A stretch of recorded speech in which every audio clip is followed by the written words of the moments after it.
नमस्ते दोस्तों। आज हम लोग एग्रीकस के बारे में बात करेंगे। एग्रीकस को हैनिमैन सर ने क्रॉनिक डिजीज में इंट्रोड्यूस किया और ये एक तरीके का नोसोड है, क्योंकि ये नोसोड कह सकते हैं या फंगल प्रोडक्ट है। नोसोड इसलिए मैं कह रहा हूँ कि एक तरीके से ये डिजीज प्रोडक्ट ही कह सकते हैं इसको। या इसको आप अलग कैटेगरी में फंगस से जो बनी दवाएं हैं उनमें रख सकते हैं। जैसे अम्ब्राग्रेसिया की चर्चा की हमने, वो वेल के एक प्रोडक्ट है, फैट है उसका। और सीकल कार भी एक फंगस है, और वो फंगस क्या करता है, वो गेहूं में बीमारी प्रोड्यूस करता है, इसलिए सीकल कार को नोसोड माना जाता है। उसी आधार पर मैंने इसको नोसोड बोलने की कोशिश की है आपको, कि ये एग्रीकस किस तरह से हमारे सिस्टम पे काम करता है और क्या इफेक्ट करता है, इस पे हम चर्चा करेंगे आज की। तो पहला है, जो हैनिमैन सर ने देखा, जो उनके साथी थे या जो कई बार वो क्या करते थे प्रूविंग के लिए, जो पहले से एक इंफॉर्मेशन होती थी उसको भी यूज कर लेते थे। तो जैसे उन्होंने बताया कि एप्पल ने इसको देखा कि इसको upper jaw bone and teeth as well as pain of the bones of lower limb seemingly in the marrow. जैसे हमने कल बात की थी वहां पर भी मैरो इफेक्ट हो रही थी।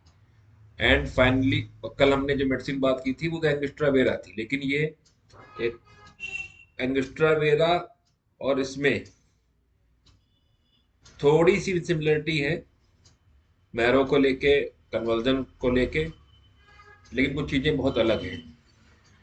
जैसे कि angustura vera is more sad constitution and agaricus is more ecstasy, more cheerful, more vivacious, more loquacious constitution. And finally, in itching eruption as large as millet seed, set closely together as also in lassitude following question.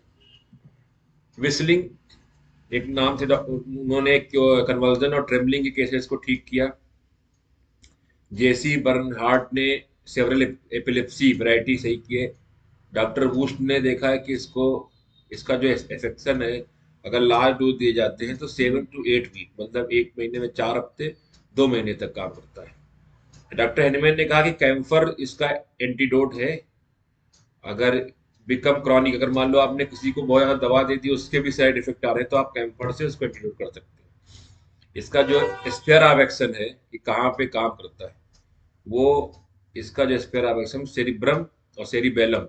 Cerebrum हमारा जो cerebral cortex है, जो हमारे analytical portion है, और cerebellum जिसको हम लोग ओल्ड ब्रेन में मानते हैं, जो बैलेंसिंग के काम को करता है। तो ये बैलेंसिंग को भी डिस्टर्ब करता है और हमारी थिंकिंग को भी डिस्टर्ब करता है। तो यहाँ पे है कि cerebrum and cerebellum in the function of their ganglionic cell and fibrils without the possibility however of proving, with the exception of temporary hyperemia of the single vascular providence। तो इसका जो स्पेयर ऑफ एक्शन है वो दोनों पे है, मतलब वो सेरिब्रम पे भी है और सेरिबेलम पे भी है। The functional disturbance of motor nerve manifests themselves as an involuntary convulsion movement of the limb as abnormal condition of single limb। ये सिंगल पार्ट पे भी काम करेगा और एज ए होल भी काम करेगा। तो ये इसका जो इफेक्शन है वो सिंगल पार्ट पे भी है और पूरे एज ए होल भी है। तो यहाँ पे जैसे ट्विचिंग हो सकती है, जैसे यहाँ ट्विचिंग होने लगे, ये ट्विचिंग होने लगे, तो ये ट्विचिंग है, ये जनरलाइज भी हो सकती है, जो कोरिया के फॉर्म में आएगी, या सिंगल किसी जगह पे जर्क आ सकता है, ट्विचिंग हो सकती है। अगर हम इसको एकोनाइट से कंपेयर करें, तो एकोनाइट की जो एनर्जी है वो हार्ट की पंपिंग को बढ़ा देती है, और उसकी पंपिंग बढ़ाने से क्या होता है, टेंशन बढ़ जाता है और कंट्रैक्शन ऑफ हार्ट में एक प्रॉब्लम क्रिएट होती है। जबकि एग्रीकस नंबर ऑफ एक्सेलरेशन को बढ़ा देता है। वहां पे क्या कर रहा है कि वो एनर्जी को बढ़ाया तो वहां पे टेंशन बढ़ा, तो वहां पे हाई बीपी हो गया। यहाँ पे एक्सेलरेशन को बढ़ा दिया, जिसको हम लोग आर्टेरियल फिब्रिलेशन भी बोल सकते हैं। ये दोनों के अंतर ये है कि वहां पे हाई बीपी होगा और यहाँ पे आर्टरी फिब्रिलेशन हो सकता है। तो यहाँ पे इंटरमीडिएट बीट्स मिलेंगी और वो धीरे से धीरे होती चली जाएंगी। तो अगर एग्रीकस को हम लोग पैथोलॉजिकल लेवल पे एकोनाइट से कंपेयर करेंगे तो कैसे करेंगे, दूसरा, हेनमेन ने कहा कि in acute inflammatory febrile disease agaricus according to lab similarity would scarcely find any application, but later stage of fever of typhoid character. तो यहाँ पे स्लो फीवर होंगे, और जो स्लो फीवर ऐसे होंगे जो कोलैप्स की कंडीशन में ले जा रहे हैं, इवन गैंग्रीन प्रोड्यूस कर रहे हैं, और वो गैंग्रीन सिंगल टिश्यू में हो सकता है। यहाँ पे एक वर्ड याद रखना कि यहाँ जनरलाइज भी हो सकता है और सिंगल भी हो सकता है। फिर देखो क्या लिखा है, ecstasy condition, epileptic spasm, restlessness of the muscle and tremor of the limb in itching, cutaneous eruption by tendency to venous haemorrhage. यहाँ पे आपने देखा होगा चिल्ब्लेंस के लिए सबसे ज्यादा जो इसको यूज करते हैं, उसका वजह यही है कि चिल्ब्लेंस में जो है वेनस इन्वॉल्वमेंट ज्यादा होता है, और यहाँ पे ये इवन हेमरेज भी करता है, तो आर्टेरियल हेमरेज नहीं है, यहाँ पे वेनस हेमरेज है। तो एक अगर हम एकोनाइट से इसको कंपेयर करें तो यहाँ पे इसका ये बहुत पहलू है इफेक्ट। और दूसरा इसका एक जो एक सिम्टम है कि ग्रेट प्रोस्टेशन आफ्टर क्वेश्चन, ये बहुत ही इंपॉर्टेंट सिम्टम है इन क्रॉनिक केसेस में, क्योंकि ये जो है ये इसकी जो नेचर है इसकी डिजीजेस का, वो क्रॉनिक नेचर है, और वो सेरिब्रल स्पाइनल नर्वस सिस्टम को मिला के काम कर रहा है। टिश्यू में इंड्यूरेशन ऑफ ग्लैंड्स है, pain in bones of face, I, cheek, tubular bones, and in tibia, sometime in elbow, in all joints, stitching pain, stiffness in arm, back of neck and both hip joint. मैंने अभी बोला, थोड़ी देर पहले बोला कि एंगस्ट्रा vera से आपको काफी मिलता जुलता मिलेगा इन टर्म ऑफ स्टिफनेस, और इसमें आपको एक जो बहुत इंपॉर्टेंट चीज हम बताने जा रहे हैं कि वो ऐसी क्या चीज है जो इसको आपको समझने में हेल्प करेगी। एक तो एग्रीकस जो है ब्लड थिनर है।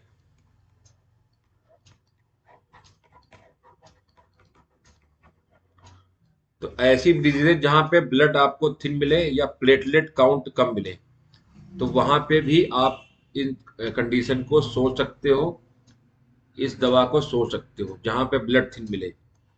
ब्लड थिन मिले, अगर आपको कहीं पे भी ब्लड थिन मिलता है, तब ऐसी कंडीशन में आप इसको जरूर सोच सकते हो। तो ब्लड थिन, प्लेटलेट कम हो सकते हैं, और आपको ये भी पता है कि टाइफाइड में भी कई बार ऐसा ही होता है कि हेमरेज शुरू हो जाता है। तो आप एक तो इसको ब्लड थिन के रूप में थिनर, ये इसको ब्लड थिनर का यूज नहीं करना है, जहां पे कंडीशन ब्लड थिन की पाई जाए वहां यूज करने के लिए बोल रहा हूँ, कि वहां पे आप इसको यूज कर सकते हो। यहाँ पे सिंगल टिश्यू में, सिंगल टिश्यू में कन्वर्जन भी आ सकता है, इवन गैंग्रीन, गैंग्रीन भी प्रोड्यूस हो सकता है।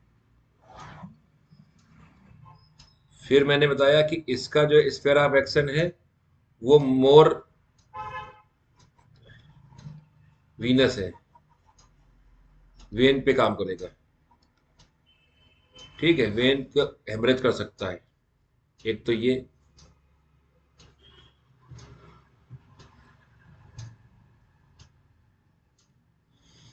और ये cerebrum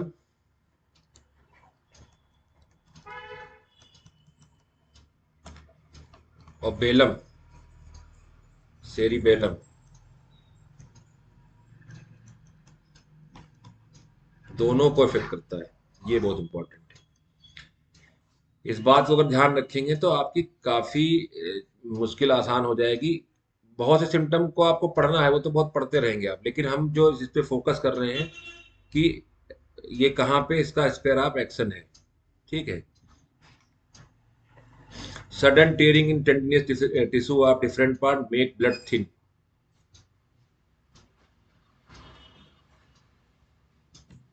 when vein swollen and with cool skin, this is condition of chilblains, mucous membrane coated with yellow mucus, muscles feel bruised from touch and blood from walking like rustocks, chronic rheumatism, pain in long bone as if bruised after motion। Obesity, emaciation, chorea and dropsy. Again यहाँ पे दो चीजें हैं, एक तरफ obesity भी है, दूसरी तरफ इमासेशन भी है।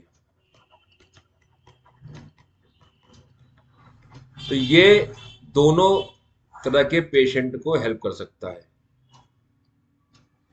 ये दोनों तरह के पेशेंट को हेल्प कर सकता है, जो मोटे सुलसले होंगे और जो दुबले पतले होंगे। ये एक ही तरह के पेशेंट की बात यहाँ नहीं की गई है। और तीसरी चीज है ड्रॉपसी प्रोड्यूस करने की।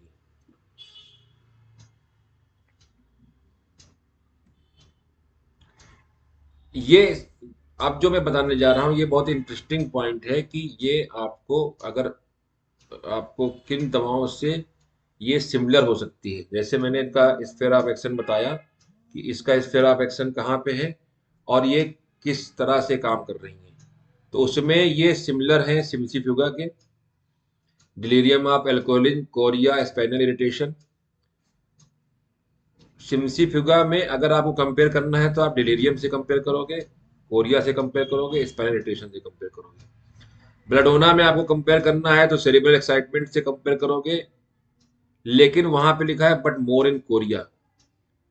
इसमें क्योंकि ये वेनस है और वेनस के साथ है कोल्ड स्किन, तो इसमें आपको IC cold feeling in head, ये सिम्टम जो है IC cold feeling in head जो है, ये आपको वरेट्रम एल्बम में भी दिखाई पड़ेगा, veratrum icy cold feeling in head. और ये कैलकेरिया कार में भी दिखाई पड़ेगा और ये आपको एग्रीकस में भी दिखाई पड़ेगा। कैनबिस इंडिका से कैसे है कि कैनबिस इंडिका में भी एक्स्ट्रा वैगेंट फैंसीज हैं और एग्रीकस में भी हैं। इसमें भी सिंगल आई में स्पाज्म है, सिकुटा में भी है और कोडीन में भी है। कॉफिया एक्सटेसी में जाता है और एग्रीकस भी जाता है। हायोसाइमस टाइवाइड टाइप की कंडीशन में जाता है, डांसिंग में जाता है, मस्कुलर ट्विचिंग में जाता है और ट्रिमर में जाता है। इग्निशिया हिस्टेरिकल और इमोशनल कोरिया में जाता है, साइंग में जाता है, ट्विचिंग में जाता है, लाफिंग एंड क्राइंग में जाता है। लेकेसिस भी एग्रीकस की तरह लोकेसिटी डिलीरियम में है, एल्कोहलिज्म में है, टाइफाइड ऑफ लो टाइप में है, ट्रेमुलस प्रोस्टेशन ऑफ टंग में है, ट्रिमर्स में है, फीबल पल्स में है और लिविड एक्सपीरियंस, लिविड मतलब नीला पड़ जाना। तो ये नीला पड़ जाना है चिल्ड्रेन प्रोड्यूस करना लाइकेसिस में भी है और आपके एग्रीकस में भी है। माइगेल, माइगेल कोरिया प्रोड्यूस करता है और हमारा एग्रीकस भी कोरिया प्रोड्यूस करता है। नक्स वोमिका कोरिया प्रोड्यूस करता है, एल्कोहलिन प्रोड्यूस करता है, स्पाइनल इरिटेशन प्रोड्यूस करता है, कन्वर्जन आते हैं, ट्रीमर होते हैं, पैरापेलेजिक सिम्टम्स आते हैं, इनलार्ज लीवर आता है, ये एग्रीकस प्रोड्यूस करता है। Opium, opium again alcoholism, chorea with spasmodic angular jerk of flexor hand, tremble, slow pulse, pulsatilla, spinal irritation, chorea, chilblains etcetera. Sepia, icy cold feeling on head, jerk of head and tongue etcetera.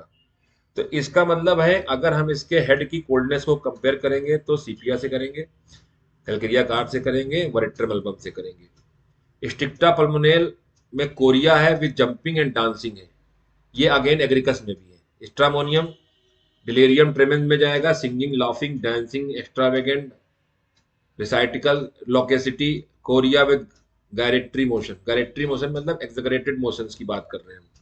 Tarantula में again chorea, one arm and leg continuity in motion etcetera. Thea में verbal spinal verbose, spinal irritation, veratrum album, icy cold feeling on head and zincum Korea.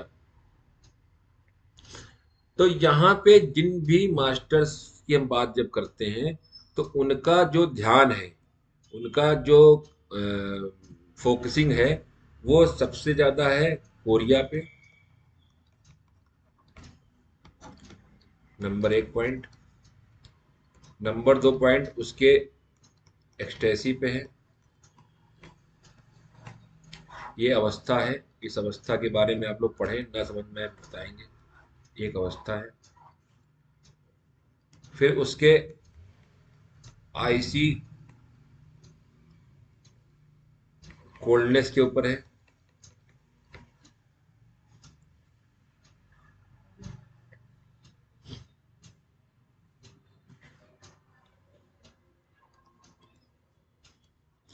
उसकी dancing के ऊपर है,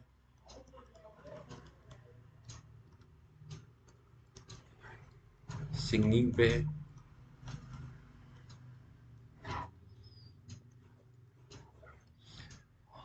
और Korea के साथ साथ जितने भी कन्वल्सिव मेडिसिन है उन पे है।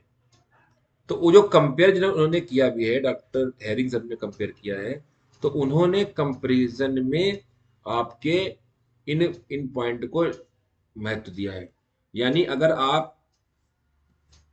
एग्रीकस की बात करते हैं तो एग्रीकस, अगेन मैं रिपीट कर रहा हूं उसी बात को, एग्रीकस सेरिब्रम प्लस सेरिबेलम दोनों को इन्वॉल्व कर ले रहा है। इसका मतलब है वो फिजिकल सिम्टम भी देगा भरपूर और मेंटल मेंटल सिम्टम भी देगा।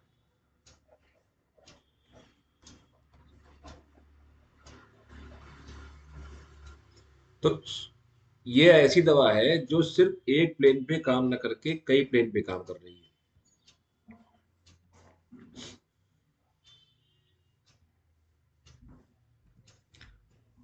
अब एक यहाँ पर लाइन लिखी, mushroom will not grow in ground contain इधर आयरन और कोल, इसलिए चारकोल इसका सबसे अच्छा एंटीडोट माना जाता है।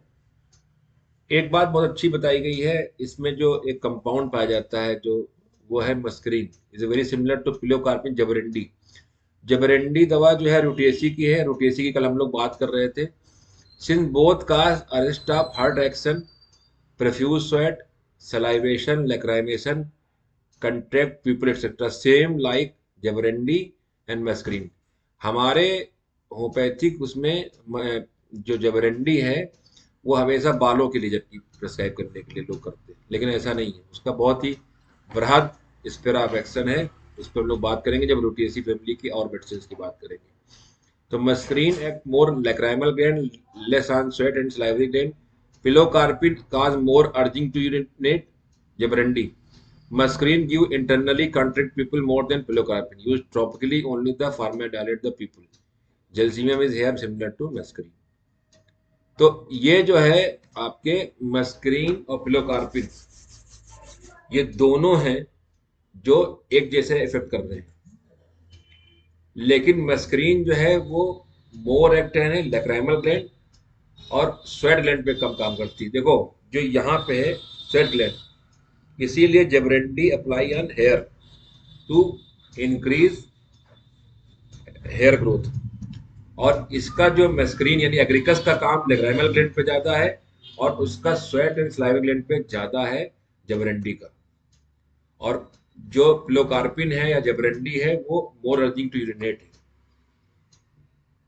और मस्क्रीन क्या करती है कि वो इंटरनली पीपल को कॉन्ट्रैक्ट करती है। और अगर इसको टॉपिकली यूज करो तो only the farmer dilate the people. तो जो मस्क्रीन है वैसे इंटरनली आप दोगे तो वो आपका पीपल को कॉन्ट्रैक्ट करेगी, और अगर आप उसको एक्सटर्नली अप्लाई करोगे तो वो डायलेट कर देगी। तो यहाँ पे ये मस्क्रीन जो है जेल्सिनियम के बहुत ही क्लोज है। तो एग्रीकस को समझने के लिए हमको इतने पॉइंट याद रखने पड़ेंगे कि एग्रीकस कहाँ से काम कर रही है और कितना काम कर रहा है।